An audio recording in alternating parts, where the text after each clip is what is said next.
જોવાનું છે. તો article the is use in both singular and plural. જ્યારે આર્ટિકલ એ અને એમ ક્યારે યુઝ થશે? Only for singular. But article the is use in both singular and plural. એક વચન અને બહુવચન બંનેમાં આર્ટિકલ ધ આવશે. ખ્યાલ આવી ગયો? ચલો, use of article the. Article ધનો ઉપયોગ ક્યાં થાય છે? તો નંબર 1, ફોર હોલ જેન્ડર. બરાબર, આખે આખી જાતિ. જો હવે શું છે એક્ઝામ્પલ?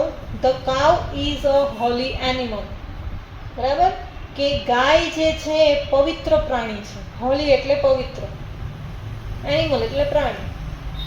તો ગાય એ પવિત્ર પ્રાણી છે. તો કોઈ એક ગાય વિશે નથી કહેતા આપણે, ગાયની આખી જાતિ વિશે કહી છે. એટલે જ્યારે હોલ જેન્ડર, આખી જાતિ વિશે કહેવામાં આવે ત્યારે એની આગળ ધ આર્ટિકલ આવશે. ખ્યાલ આવી ગયો? The cow is a Holi animal. Ready? તેવી જ રીતે the dog is a loyal animal. બરાબર, કે કૂતરો વફાદાર પ્રાણી હોય છે. તો એક જ કૂતરા વિશે વાત નથી થતી, આખા કૂતરાની જાતિ વિશે વાત થાય છે. એટલે the dog is a loyal animal. Ready? ચલો, દેન નંબર 2, મોર સ્પેસિફિક. જ્યારે કોઈ પણ વાત વિશે સ્પેસિફિક કહેવામાં આવે, જેમ કે ધીસ ઇઝ અ કેટ, આ બિલાડી છે. બરાબર, એક બિલાડી વિશે વાત કરવામાં આવે છે. તો જ્યારે પહેલું સેન્ટેન્સ હશે ત્યારે અ કેટ આવશે. પણ ફરીથી એના એ કેટ વિશે કહેવામાં આવે છે. જો કે ધ કેટ ઇઝ બ્લેક, એ જે બિલાડી છે એ કાળી છે. ખ્યાલ આવી ગયો? જ્યારે એક સેન્ટેન્સમાં તમને કંઈક કહેવામાં આવે છે ફર્સ્ટ સેન્ટેન્સમાં, ત્યારે અ આર્ટિકલ આવશે, અ કેટ. પણ એના એ કેટ વિશે ફરીથી સેકન્ડ સેન્ટેન્સમાં કંઈક વધારે કહેવામાં આવે, મોર સ્પેસિફિક, કંઈક વધારે પડતું કહેવામાં આવે. જો બિલાડી છે તો ખરી, પણ કેવી? કાળી. મોર સ્પેસિફિક, ઘણું સ્પેસિફિક એના વિશે કહેવામાં આવ્યું છે કે એ જ બિલાડીના વિશે વધારે કહેવામાં આવે છે. તો જ્યારે સેકન્ડ સેન્ટેન્સ આવશે ત્યારે ધ થી સ્ટાર્ટ થશે, ધ કેટ. ક્લિયર થઈ ગયું? એકદમ ઇઝી. ચાલો, વન ઓફ અ કાઇન્ડ, મતલબ એકનું એક, આપણે ગુજરાતીમાં કહીએ તો. બરાબર, જેમ કે સન, ધ સન, કુદરતે બનાવેલું છે. જેટલી પણ વસ્તુ કુદરતે બનાવેલી છે એ વન એન્ડ ઓનલી વન હોય, એની આગળ ધ આર્ટિકલ આવે. સન કુદરતે બનાવ્યું, ધ સન. ધ મૂન, ચંદ્રને શું કહેવાશે? Moon. The moon, the earth. Clear થયું?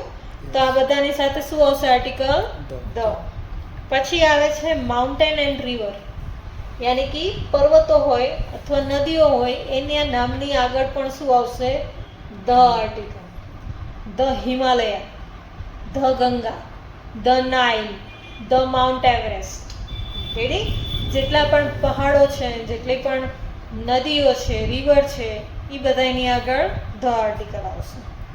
પછી આવે છે ફોર ડિરેક્શન. ડિરેક્શનનો મતલબ થાય દિશા. આપણી 4 દિશા છે, ઉત્તર, દક્ષિણ, પૂર્વ, પશ્ચિમ. બરાબર, ઇંગ્લિશમાં the south, the north, the east, the west. બરાબર, તો આ બધા જે ડિરેક્શન હશે એના નામની આગળ ધ આર્ટિકલ આવશે. ક્લિયર થયું? પછી ધ આર્ટિકલ ક્યારે આવશે? તો કે ભાઈ હોલી બુક્સ, જેટલી પણ આપણી પવિત્ર ધાર્મિક ગ્રંથો છે, જેટલા પણ, એ બધા ગ્રંથોની આગળ ધ આર્ટિકલ આવશે. જેમ કે ધ રામાયણ, બરાબર, the Bhagavad Gita, the Purana, the Veda. Ready? આ બધાની આગળ શું આવશે? Article the. વગર એ બોલાશે જ નહીં, બોલવું જ પડશે. ખ્યાલ આવ્યો?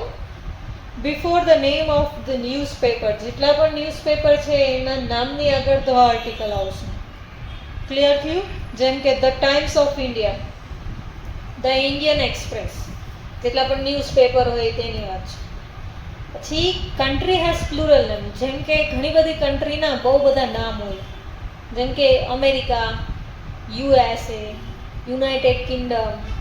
બરાબર, UK, United Kingdom, UK, England એનું નામ છે. Ready? Republic of Korea.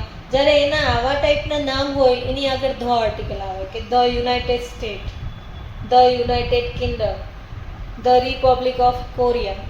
Clear?